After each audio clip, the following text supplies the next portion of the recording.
Right, morning guys, and thanks for joining us for the unboxing of the Smok G320 kit. Here, as we always do, a quick tour around the box before we tear the sucker open. So on the front you see lovely gold colour. I don't know whether we got that one, you will have to find out with me. On the side we see that somehow it's a compact design for a 3 battery mod. It has the TFV8 Big Baby, 320 watt max, 0.96 inch OLED screen, supports both 2 and 3 battery configurations, and has a balanced charge on board, which is interesting. On the other side we see 2 QR codes, and here Slack's favourite scratch and sniff. The colour apparently black and gold. That'll be interesting. Nothing top and bottom. On the back we have, I'm not going to read it. There's really only so much fun you can have with these descriptions. I have previously read it and chuckled in a few places. I'll leave it on screen so that you guys can enjoy yourself if you want.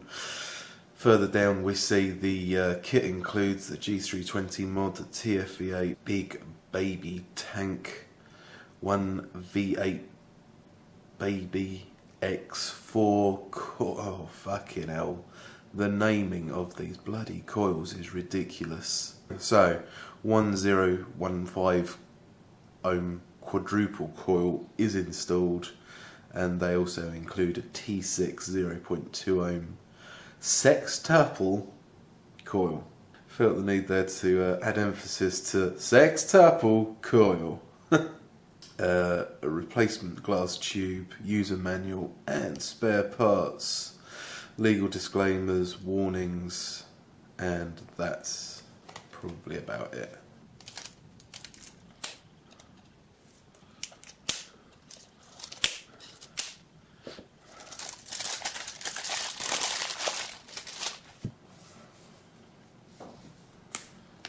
Mmm,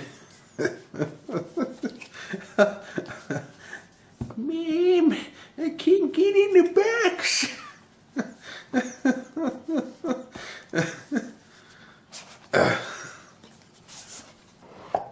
Oh shit, I got the gold.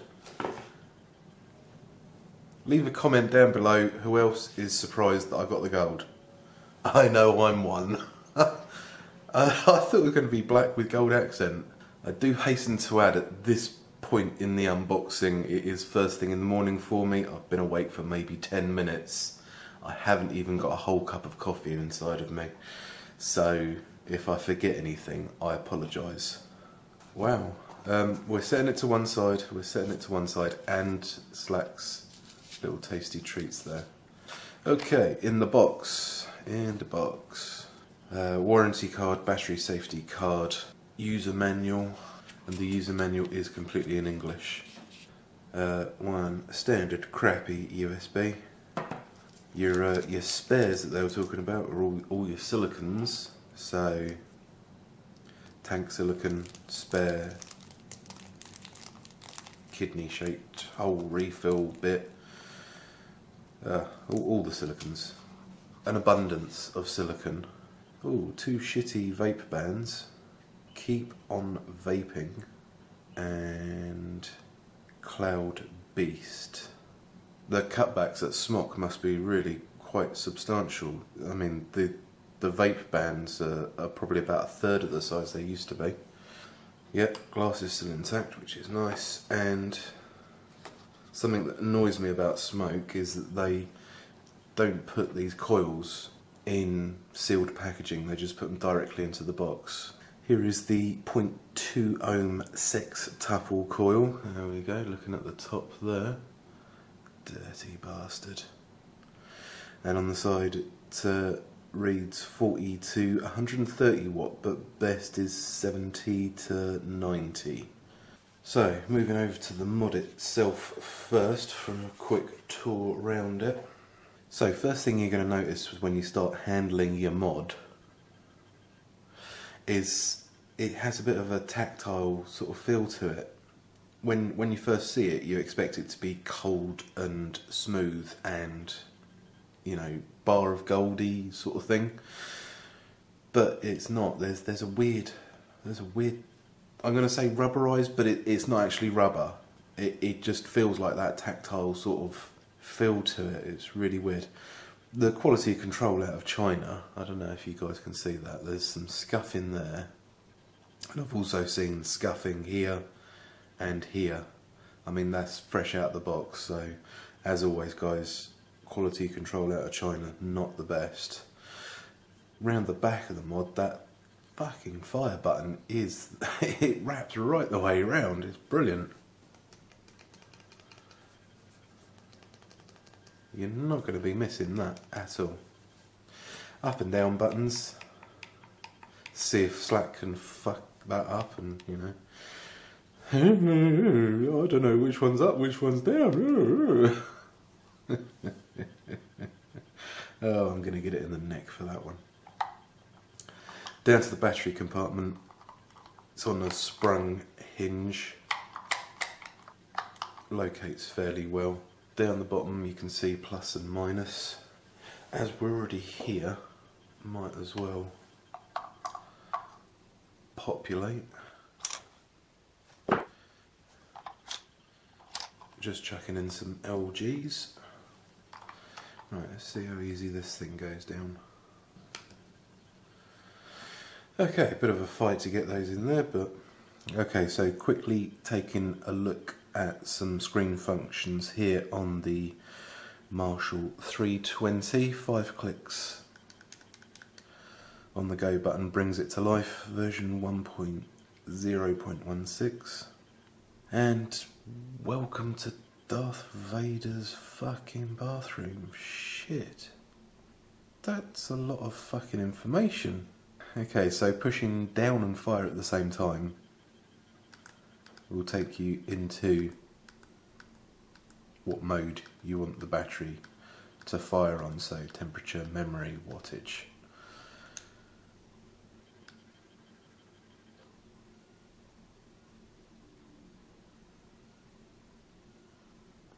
So a nice quick ramp up on the wattage adjust. Keep your finger on it and it will fucking jump through that in no time whatsoever. So pushing up and the fire button will get you to your punch setting. So whether you want a hard, soft or normal punch, that's just ramp up on the coil. 3 clicks on the fire button, go button, will get you into your access mode. So you can cycle through with the up and down buttons. Mode will be the same wattage, temperature, memory.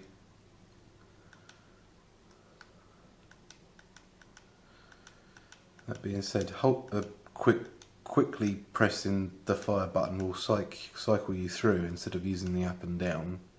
A long press, oh for fuck's sakes, a long press will strength normal. We'll select it and say yes. So puff information, screen lock, contrast, screen direction, adjust ohms, which are download, screen time, screen lock, and back around again. Okay, that's about it for the settings on the mod. Set him to one side for a minute and we'll have a quick teardown of the tank.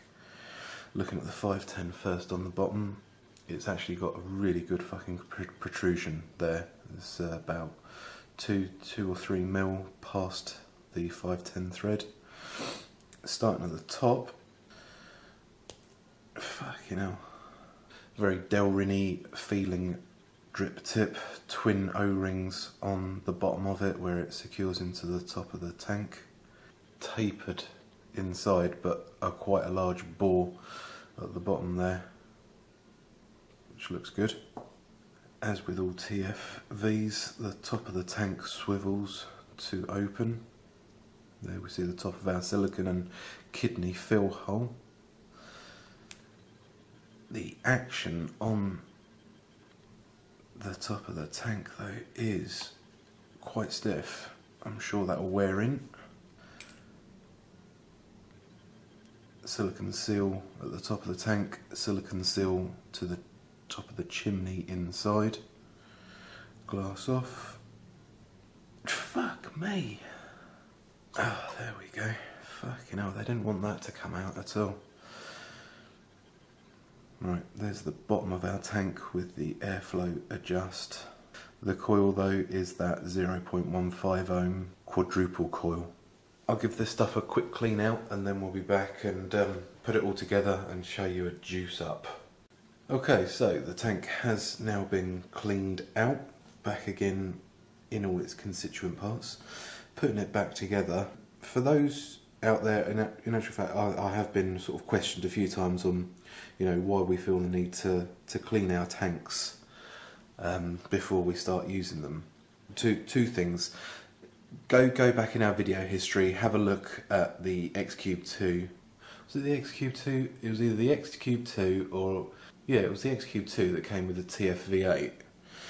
And have a look at what we say about the TF-V8 tank, the original tank, because when we first reviewed it, we found a fucking lump of metal in the top of it because it had a twin skin drip tip, and there was like a swath of metal around the top mouthpiece, which was shit, but because we cleaned it out first, we found it, and we didn't vape, you know, metal, which is always a bonus. But generally speaking, when you get these things from China, quality control out of China is not brilliant, as evidenced by sort of like the damage that happens to these things. That it's not great.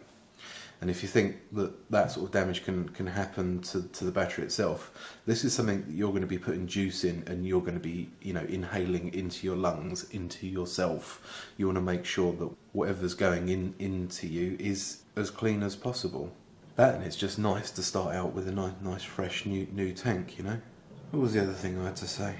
Right, once this is together, I've forgot to actually test the airflow control down here, so we'll have a quick spin about on that, see what happens. The other thing I found interesting while going through the manual was that apparently this is the Smok CEO's favourite tank, which was important enough to actually put onto the back of the box. There we are, all together. No Leslie Nielsen jokes. Surely you can't be serious. I am serious, and don't call me Shirley. Nice big wide airflow down here, and the airflow control spins and stops in place, so it doesn't spin right the way around. You just lock it down, open it back up again.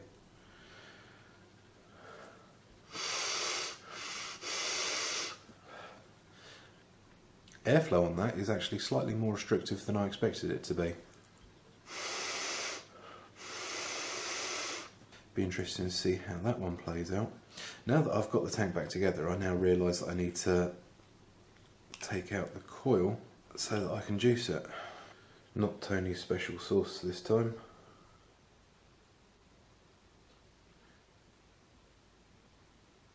Let's get this sucker open and filled. One welcome change I've just noticed is that the top of the silicone is now sort of more ovally. The original TF-V8 was a completely round shape, and so when it came to cleaning and putting the silicone back in, lining up the kidney shape hole in the silicone with the actual kidney shape filling hole in the top of the tank was not easy and could spin round. With this design, they've actually made it so that the oval silicone will only fit in there sort of one way. So once it's located in there, that silicone hole will match up with the hole in the tank perfectly every time, thus saving us another fucking headache. Right, she's all together.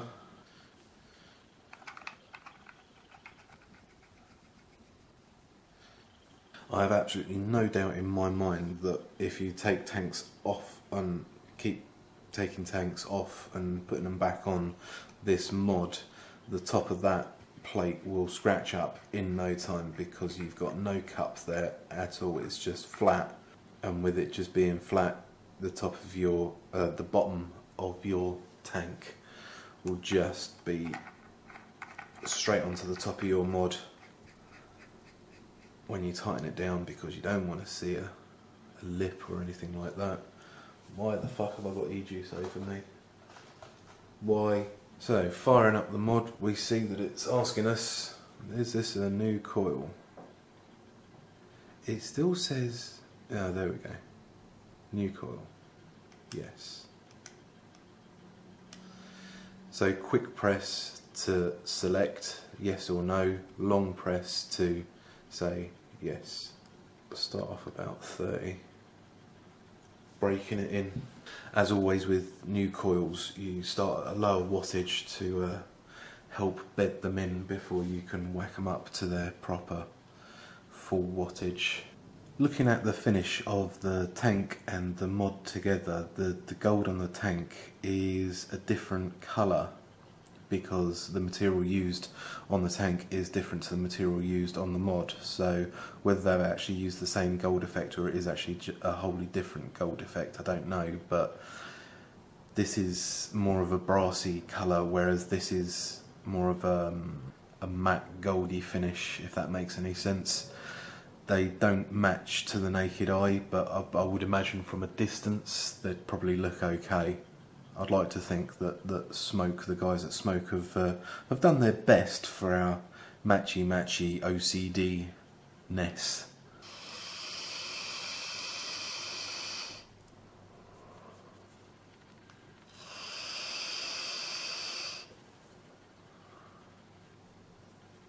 Well, with that new coil installed, it's wicking nicely. I'm seeing bubbles come out of it. I've only got it up at 36 watts because we're still sort of breaking in that new coil, but the vape it's giving at the minute is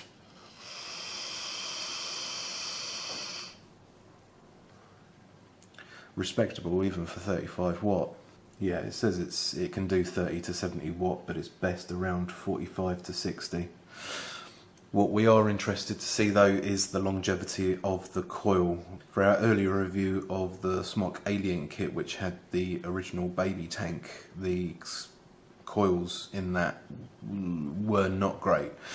Hopefully Smok have learnt their mistake and are constructing these ones better to deal with e-juice better. But as always guys, that will be in the full review.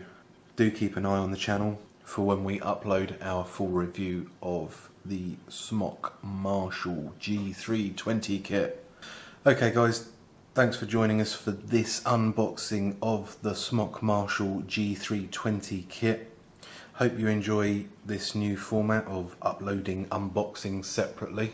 If you do, drop a like and do the whole subscribe thing because it helps us out a lot. Also, follow us on the social media, Facebook, Twitter and Instagram, because we are quite chatty. But for now guys, thanks for watching smogvlog.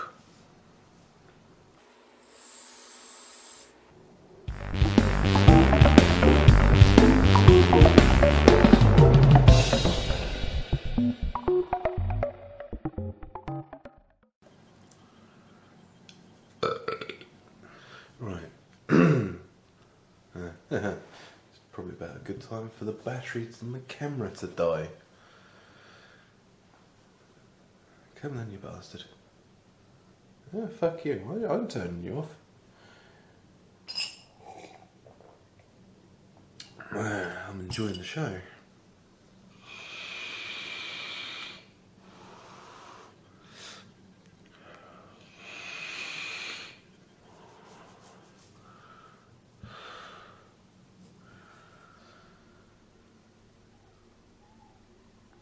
Oh, for fuck's sakes. Can you hear this shit? Caw-caw, caw-caw.